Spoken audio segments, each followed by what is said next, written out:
¿Qué políticas considera su Gobierno que han fallado para que la brecha salarial entre mujeres y hombres haya vuelto a aumentar en Asturias? Bueno, seguimos con la materia. Usted habla de las políticas que han fallado y yo prefiero darle la vuelta y decir lo que tenemos que hacer, porque entienda que yo comprendo que ustedes siempre andan con el retrovisor puesto, este grupo no, y este Gobierno tampoco. Entonces, aunque lógicamente el análisis de la situación del que partimos tiene que ser el punto de cualquier reflexión, permítame que yo sea más positivo y recoja las propuestas que nos quiere hacer de todo lo que tenemos que hacer, no de lo que falló en el pasado. Una y otra vez los grupos parlamentarios preguntamos al Gobierno por los problemas de Asturias y una y otra vez ustedes responden que el problema está en quien formula la pregunta. Es evidente que el ruido mediático se impone, pero cualquier Gobierno al que le interesen más las soluciones que las excusas debería integrar en su rutina diaria el ejercicio de la autocrítica, que no debería verse como una debilidad, sino como una fortaleza o, si se quiere, como un requisito para abordar cualquier cambio estructural en la sociedad. La lucha del feminismo por conseguir la igualdad entre mujeres y hombres no habría progresado sin un examen constante de las herramientas puestas al servicio de esta tarea inmensa. Gracias a ese esfuerzo se consiguió, por ejemplo, que las instituciones europeas incorporasen en su legislación principios tan fundamentales como el de la igualdad retributiva, formulada por el Tratado de Roma en 1957.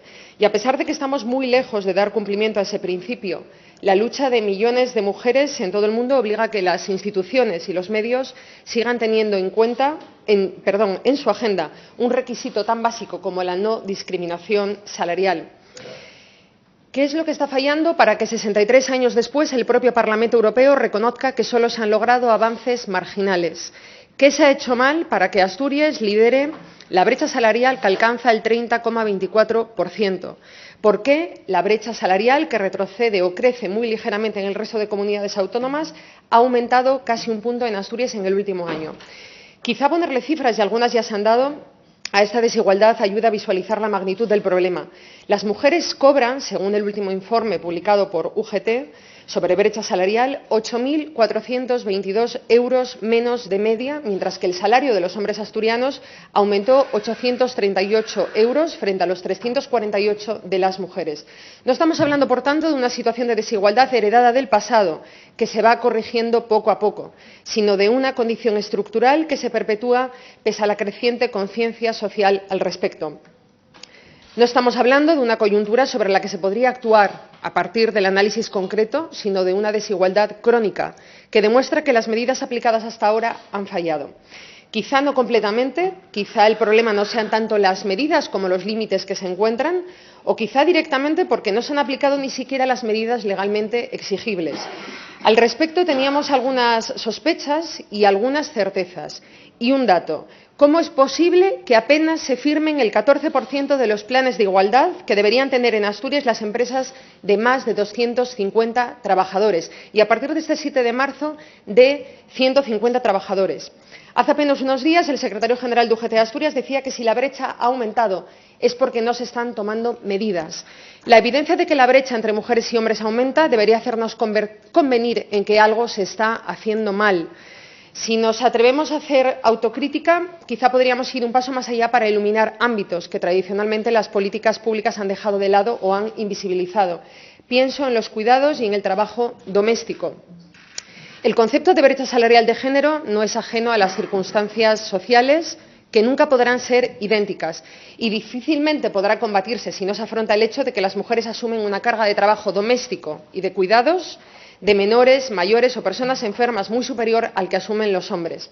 Y no se podrán poner en práctica políticas públicas plenamente eficientes hasta que no se afronte con todas sus consecuencias la sobrecarga laboral producto de una cultura patriarcal que sigue asumiendo los cuidados como una tarea eminentemente femenina y el trabajo doméstico como una decisión particular que pertenece exclusivamente al espacio doméstico. No se podrán tampoco exponer en toda su crudeza los mecanismos que perpetúan la brecha salarial si no se establece como condición necesaria en todas las empresas, públicas y privadas, una transparencia radical respecto a cualquier diferencia entre sueldos de mujeres y hombres. Y en esta línea se marcan las propuestas que Podemos Asturias trajo a esta Cámara hace 2 años y que tuvieron el apoyo unánime del Parlamento asturiano. Las mantenemos y hablamos, entre otras, de instaurar mecanismos de control de las diferencias salariales entre mujeres y hombres en el seno de las administraciones públicas, un ámbito aparentemente neutral, pero que no lo es. Impulsar la transparencia en la información que deben hacer pública las empresas privadas sobre el sueldo de su personal, premiando y ayudando a las empresas que implementen medidas concretas de lucha contra la brecha salarial y discriminación de las mujeres a través de la incorporación de cláusulas sociales específicas. Le pongo un ejemplo muy rápidamente. La Ley de Transparencia puesta en marcha en 2006 en Dinamarca establecía que todas las empresas de más de 35 trabajadores tenían que informar sobre sus brechas salariales de género. Un reciente estudio nos dice que eso ayudó a que la brecha se redujera en un 7% en las empresas que aplicaron justamente esa medida. Estamos convencidas de que en Asturias podemos aplicar medidas similares que nos permitan combatir la brecha de género, pero no sin antes reconocer que la desigualdad entre mujeres y hombres sigue en ascenso y que el discurso oficial no guarda relación con los datos. Antes hablaban de los datos. Asturias ha ganado empleo, pero es un empleo precario para las mujeres. Yo les voy a poner un ejemplo. Hace 2 semanas me reunía con las trabajadoras de la limpieza del Iberbank. ¿Saben ustedes lo que ganan algunas de ellas al mes? Lo mismo que nos hemos aumentado el salario los diputados y diputadas de esta Cámara. No llega a 100 euros. ¿Qué se está haciendo con sectores absolutamente precarizados y feminizados? 90 mujeres afectadas por ello. Y mire, no sirve proclamar la igualdad como un objetivo irrenunciable si renunciamos a poner en marcha todas las medidas que podrán servir para conseguirla. No vamos a mejorar esos datos sin analizar qué ha fallado. Los mecanismos de corrección de los que disponen los poderes públicos son amplios y no cabe la resignación. Y yo lo que le digo es que lo que necesitamos es un gobierno verdaderamente atravesado por una perspectiva feminista en todas sus acciones. Gracias. Gracias, señora Gil. A mí no me molestan en absoluto las preguntas que hacen. Lo que sí digo es que usted reiteradamente parece que con quien quieren debatir es el gobierno anterior. Y claro, como comprenderá, yo no. Sí, siempre. No, pero oiga, vamos a ver. Esto es un cambio de legislatura. Y usted lo que quiso debatir en la legislatura pasada, espero que lo haya disfrutado y lo haya debatido, pero comprenderá que seguir debatiendo conmigo lo que hizo, las decisiones o las propuestas que votaron en la legislatura anterior no tiene ningún sentido. A eso me refiero, señora Gil. No, por mí puede usted seguir preguntando y seguir debatiendo lo que quiera, pero coincido que en este día de la marmota permanente, en el de seguir debatiendo con lo anterior, pues bueno, a mí me parece que no tiene mucho sentido. Mire, yo le quiero decir, lo primero hace referencia a datos y de la evolución negativa de la brecha salarial, y efectivamente, pero le doy un dato en el conjunto de la Unión Europea.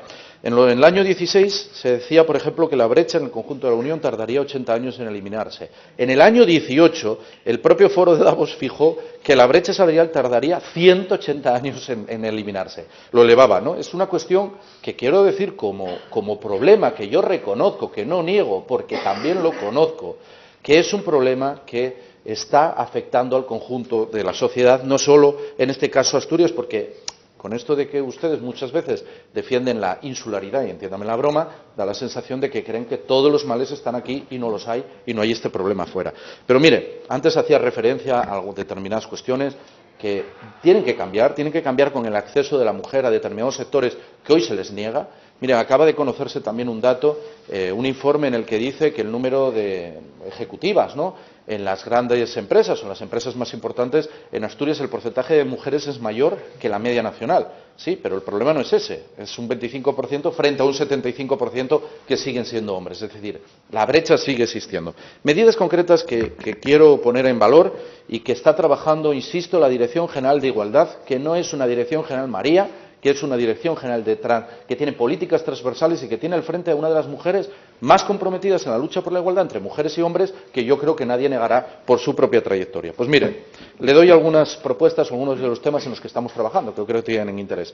Por primera vez en la concertación hay una mesa específica en materia de igualdad. Por primera vez. Se ha conseguido con este Gobierno. En segundo lugar, lo he dicho antes, he hecho referencia a las campañas específicas para que la conciliación y los cuidados no sean sola y exclusivamente labor de falta de corresponsabilidad, es decir, labor de las mujeres frente a los hombres, que como que no tuviera nada que ver con ellos. Y esto exige un cambio cultural. Y lo ligo a ese criterio, ese gran proyecto que tenemos en materia de coeducación para esta legislatura. Antes hice referencia al decreto de familias monomarentales, a las unidades de igualdad en la Administración.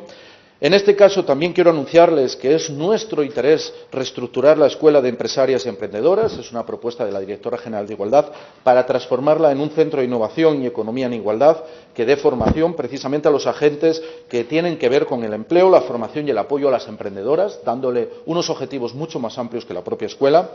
Nuestro proyecto educativo, en ese elemento de coeducación y de extensión de la red de 0 a 3, va en ese sentido de evitar precisamente que las mujeres tengan que sacrificar su carrera profesional como consecuencia del cuidado de los hijos y que hagamos frente a esa diferencia abismal, 94% de las excedencias de cuidado de hijos. Por primera vez, la Dirección General de Igualdad va a hacer un análisis exhaustivo de los convenios colectivos de las diferentes empresas en materia de igualdad. Es otro de los objetivos que se ha marcado, precisamente para analizar esta cuestión. Antes hice referencia a esa planificación del Plan de Igualdad, pero también con una visión estratégica que pretende movilizar a 35.000 mujeres en Asturias para participar en el diseño de él. Y, por último, una cuestión no menor, como propuesta en la que ya estamos trabajando, y es dotar al Instituto Asturiano de la Mujer con personal cualificado en materia económica, porque si hablamos de la brecha salarial, si hablamos de un problema que afecta de forma inequívoca a las mujeres, nos encontramos con que el Instituto de la Mujer, por ejemplo, no tenía estos recursos, no tenía esa forma de afrontar.